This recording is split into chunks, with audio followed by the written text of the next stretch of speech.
আসসালামু আলাইকুম। গরমের আরাম ভীষণ মজার ঝোল তরকারি। এমন সবজি দিয়ে ঝোল ঝোল তরকারি খেতে কার না ভালো লাগে। সব সময় তো আর ভুনা তরকারি খেতে ভালো লাগে না, এমন ঝোল তরকারিও খেতে কিন্তু খুব মজা। এমন ঝোল তরকারি রান্না করার জন্য আমি রান্না করব রুই মাছ। এখানে আমি রুই মাছটাকে খুব সুন্দর করে ধুয়ে নিছি। সাথে আমি সবজি হিসেবে ব্যবহার করব ফুলকপি, কাঁকরোল আর আলু।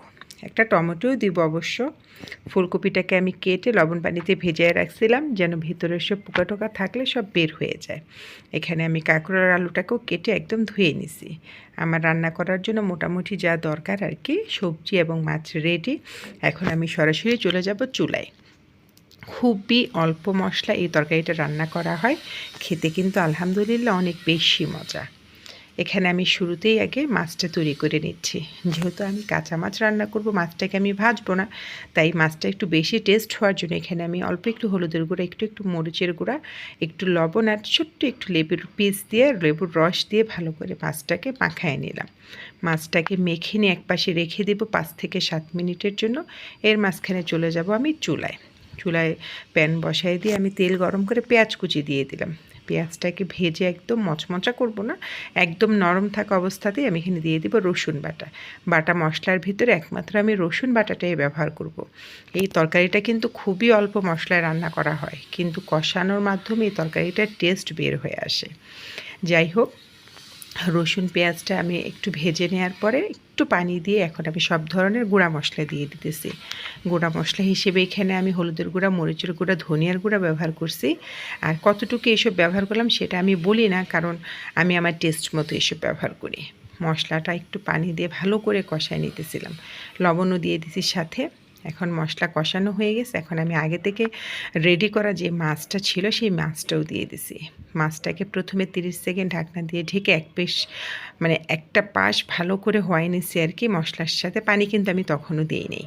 তারপরে ঢাকনা দিয়ে ঢেকে দিয়ে অপেক্ষা করতেছি যে আবারও মাছটাকে ভালো করে আরও 30 সেকেন্ডের মতো মাছটাকে কষাবো। কষানোর পরে সামান্য পানি দিব।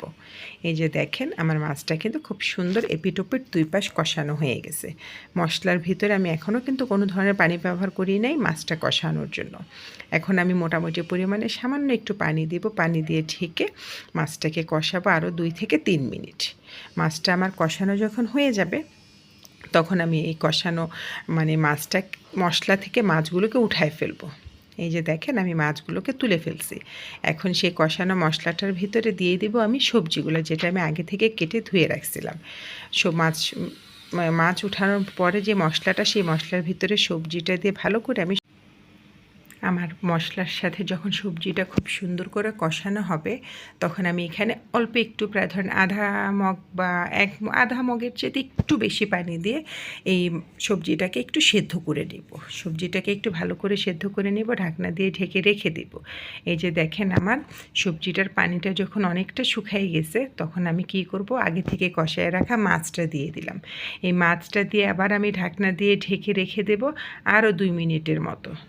যখন আমার এই মাছটা খুব সুন্দর করে সবজির সাথে একদম মিশে যাবে তখন আমি আমার প্রয়োজন মতো পানি দিয়ে দিব, এবং জাল করার পরে যতটুকু ঝোল আমার দরকার ঠিক ততটুকুই পানি দেব। তারপরে এখানে দিয়ে দিব আমি একটা টমেটো আর 7-8টা কাঁচামরিচ। আমি কিন্তু এখানে কাঁচামরিচের ঝালটাই ব্যবহার করব, তাই আমি এখানে কাঁচামরিচটাই ব্যবহার করতেছি। এইভাবে চুলার আঁচটা একটু হাই জালে রেখে ভালো করে বলক আসবে, তারপরে আমি চুলার আঁচটা হালকা একটু কমায় দিয়ে আরও প্রায় 15 মিনিট জাল করে নেব।